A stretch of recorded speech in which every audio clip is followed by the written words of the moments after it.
Murder, Monsters, and Mayhem. Today we're ranking the work of Junji Ito.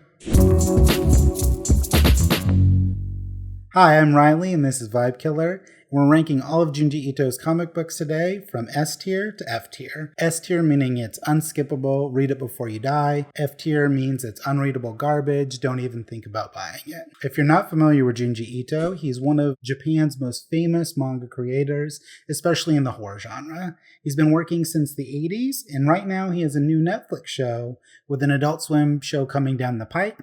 So we figured it'd be a good time to take a look at the books. Thankfully, he doesn't have any D or F tier stuff. We're going to start with C tier. First up in the C tier, we have Deserter. So this came out in 2022, and it's actually his earliest stories. So by no means is Deserter a bad book. It's just not as good as his best stuff. The art isn't quite up to par. It's still disturbing. It's still interesting, but the line work is really rough. I think this is more for the completists and the collectors and not for everyday, just manga readers. And it's definitely not where you should start. Next up in C tier is Yan and Moo. This is also Junji Ito's Cat Diary. So Yan and Moo is a fan favorite. This is the closest to an autobiographical piece that he has as a complete book. It's about his personal life with his wife and their two cats, Yan and Moo. For me, it's in the C tier because it doesn't really showcase what he's best known for. It doesn't have the overwhelming horror element, and it doesn't have the grotesque drawings and the more disturbing artwork. If you have a friend who thinks his work looks neat, but they can't quite handle the grotesqueries of his body horror or his murder stories, then Yan and Moo is a good book for them. But for us, it's going to land in the C tier. So with B tier, these are really safe buys. They're not the best of the best. That's the only reason they're down at B tier, but these are all solid purchases, and I recommend all of these books. First up in B tier, we have Frankenstein. It is a really good interpretation of the Mary Shelley book. What it does that's a little bit different is it combines some elements from the greater Frankenstein mythos, most notably from The Bride of Frankenstein. But for the most part, it is the novel. A few things are changed just for the visual medium, but it is essentially the story of Frankenstein as it was written. Also in the book, there are some short stories that are pretty interesting. This isn't his best short story collection by far. Some of the other stories in it are more C tier, but the Frankenstein story as the centerpiece really brings the book up. Next in B tier, we have The Liminal Zone. So this one is 4 stories, and all of the stories are pretty good. This is some of his newer work, so visually it's immaculate. It's so beautiful. The line work is great. The body horror is really on point. This is him at his peak as far as visual art goes. The storytelling is a little hit or miss for this one. The standout stories in here are The Weeping Woman and Slumber. Weeping Woman is actually a really terrifying story and worth the price of the book by itself. Next up in B tier, we have Fragments of Horror. I think that this one is the first one that Viz collected. It has some of the best stories that he's ever written. Most notably, I think Futon, Wooden Spirit, and Dissection Chan are really standout, really amazing stories. Visually, it's very interesting, and the idea of somebody who wants to be dissected is incredibly disturbing. I really like this book a lot and can't recommend it enough. So I think it's best to leave his absolute peak books for later in your enjoyment of him, because you'll be able to pick up on his themes and the kind of tricks that he uses a little more and really appreciate those books. So B tier I think is a great place to start. Up next is A tier right after this. This video was brought to you by me. I have a rad little comic that I serialize online called Party Till We Die, which you can read for free right now at partycomic.com. Inspired by tabletop role-playing games like Pathfinder and Dungeons & Dragons, and also comic books like Mad Magazine, Tales from the Crypt, and Love and Rockets, my comic follows Frankie the Bard and Gilbert the Fighter on their journey from small-town nobodies to fabled adventurers as they explore a dark and perilous world. If you like character-focused adventure stories and dynamic storytelling, check out Party Till We Die at partycomic.com and follow me on Instagram at party.comic.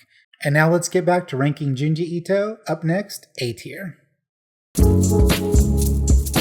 First up in A tier, we have Censor. So this book is a horror novel about hair, which sounds really weird, but a lot of his books are actually pretty bizarre. This is a great example of how to use negative space in a comic book. It's black and white, but he makes the whites look so bright. You can actually see the light on the pages. It's beautiful. This is master level comic book making. I really can't recommend this enough. This is such a wonderful book. It's a standalone story, which is nice because a lot of his work is collections. But getting into A tier, we're actually getting into the standalone stories. This one is very focused, very beautiful. There's still a little episodic kind of nature to it because the way that manga comes out in Japan, weekly or monthly. And so there are little stories and little vignettes in it, but it is very focused, very gorgeous. You should read Censor. Next up in A tier, we have Black Paradox. So this book has been out for a while in Japan, but it's newer to America. It only came out in 2022. So the basic premise is about 4 people who want to commit suicide together. And when they go to do that, things go wrong and they end up all living. And from there, it really gets scary and weird. This is more existential and more kind of Lovecraftian than some of the work that we've seen before on this list. And it really gets into some of the themes that he explores through most of his work. What lies beyond our understanding of the world and what lies beyond the limits of life and death. Black Paradox is an amazing book and it totally earns its place in the A tier. Next up in the A tier, we have Smashed. So this is one of 2 story collections that we have at this tier. This one is a less focused story collection. It's a little more all over the place, which is mostly what you'll see from him. What's notable for Smashed, this is where we meet Soichi, which is one of his most famous characters. If you watch the Netflix show, you've seen a little bit of Soichi and his family. He represents kind of like a scamp, a playful menace, which is something that Junji Ito really likes. People that enjoy being frightening and enjoy being dangerous. It's a very good character, and all of the best Soichi stories are in Smashed. The most notable of those is Soichi's beloved pet. That's where we get the weird cat meme that you might have seen. Beyond the Soichi stories are 2 really horrifying stories. One is Earthbound, which might be his most unsettling short story. I think it is very scary and very weird. And I Don't Want to Be a Ghost, which is pretty spooky. So those stories alone, it'd be worth it, but with all the Soichi stuff, Smashed is a good buy. Next up in A tier, we have Ramina. Ramina is his most Lovecraftian work. There is a weird planet that shows up on the edges of space, and they realize that it is rushing towards Earth. The planet itself is named after the daughter of the person who discovers the planet. And so as it gets closer and closer to Earth and starts destroying other planets, everyone blames Ramina, the person that the planet is named after, for the planet existing. It's super frightening, really beautiful, and probably one of his most mean-spirited books, but overall a really great read and worthy of being in your collection. Last up in A tier is Venus in the Blind Spot. This one's notable for a couple reasons. One is that it has color pages, which a lot of his books don't have. So there's a really beautiful element to it. There's a lot more to look at with the color pages. Also notable is this is one of the books where he is reinterpreting other people's stories. Normally he is writing his own stories from his own ideas. This is something where he takes existing stories and retells them with his style, similar to what he did with Frankenstein. The best of these retellings is The Human Chair by Edogawa Ranpo. Seeing it first through this book was a great introduction to it, but I like that this folklore was kind of existing in Japan already because it's a very creepy story. The other standout in this collection is a reprint, actually, from a book called Gyo, which we're going to talk about a little later. That story is called The Enigma of Amagara Fault. It is probably his most notable short story. It's the one that people talk about online a lot. You've probably seen memes about it. It is a very, very good short story. You can get it in Gyo, and you can also get it right here in Venus in the Blind Spot. So now we're into the S tier books. These are the best of the best. These are some of the best comics that I've ever seen, let alone the best Ito. First up on S tier, we have Shiver. Shiver is one of the best horror collections I've ever seen. The standout stories for me are The Long Dream, about a guy who just dreams longer and longer every time he goes to sleep, where he's living First a year, and then 2 years, and then dozens of years every time he goes to bed. Another standout for me is The Hanging Blimp, which I actually made into one of the shorts on the Netflix show. It is probably the most uniquely Ito short story that he's done, and such a bizarre and nihilistic, horrifying story. Just an inescapable, ever-approaching death that's coming for everyone. It reminds me of movies like It Follows, where there's just a looming threat that you can't get away from and is totally inexplicable. One of his best stories and one of the best horror stories I've ever read. The last one I want to call out from this collection is Greased, which is another one that's made the rounds as a meme, but it has probably one of the most interesting gross-out panels that I've ever seen and is quite a nice page turn. Overall, Shiver's worth checking out. Next up in S tier, we have Love Sickness. Love Sickness is a really interesting story about a cursed town that centers around fortune telling. The idea is if you meet somebody on a foggy night at a corner and ask them your fortune, they're supposed to tell you. So people start getting bad fortunes that they don't want to hear, and their reaction is to commit suicide. That's how the story starts, and it continues to build from there. All of these fortunes are centered around love and finding love, so Love Sickness really makes sense as a title. And the further it goes into it, there's a lot of twists and turns, and it's one of the most disturbing things I've ever read. But this is something that, if you can stomach it, is a really interesting read and probably one of his scariest stories. After Love Sickness, the best story in the book is The Rib Woman. And this is another one where we've seen some of the imagery sneak out into the internet and be used in other people's art and as memes and stuff. Overall, a really solid buy. Next up in S tier, we have Gyo.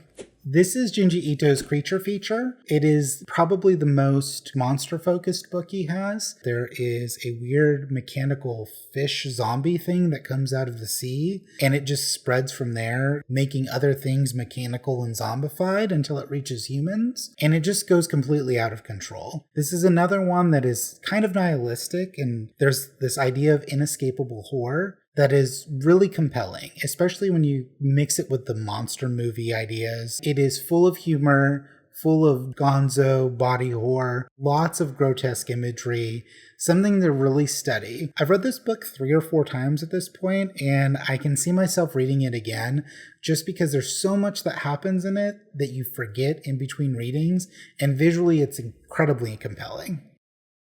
Next up in S tier, we have No Longer Human.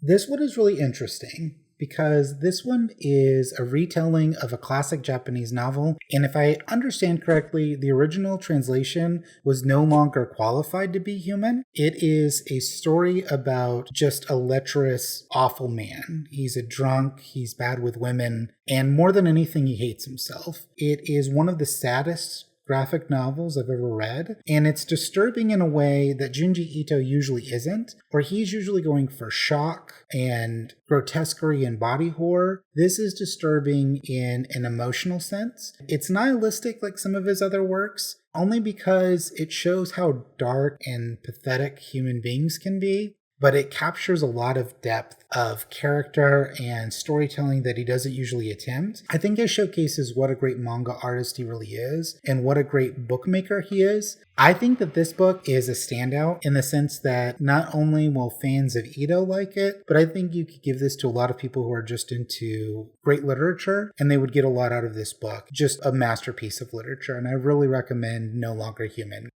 We're in the top 3 now. Next up is Tomi or Tomei. I don't know how to pronounce anything. This is one of the first ones that Viz Media put out in America. This is a very fragmented story because of the way that it was coming out in Japan, so it's told in little vignettes, but it is about a girl who gets murdered over and over and over again. It's about obsession, it's about lustfulness, it's about putting somebody on a pedestal instead of seeing them as a human being. So what's interesting about this book is that Tomi herself is kind of in on the murders, even though she's the one being murdered, because she's almost like a demonic figure. So as a story, it focuses on violence against women, but it also focuses on just the depths of sexual depravity, how obsession can ruin people. It is a really horrifying book. It's something that has to be experienced, and I really recommend buying Tomi.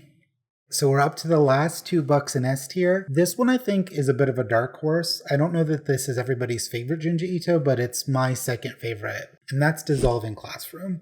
I think that this is number 2 as far as his best books. It is about a brother and sister who are cursed and kind of a curse themselves, and so they kind of terrorize a small town. What I like about it compared to a lot of his other stuff is it showcases his humor. I think that Junji Ito is a very funny person. There's a lot of humor throughout his short stories and his collections and even some of his novels, but it's very subtle. I think there's a lot that horror and comedy have in common in general. Same kind of beats. It's all about surprise. Here he shows off a little more at his ability to crack jokes and play up the absurdity of what he's doing. It's a super funny, weird book. I think it doesn't get enough credit. In my opinion, it's his second best book.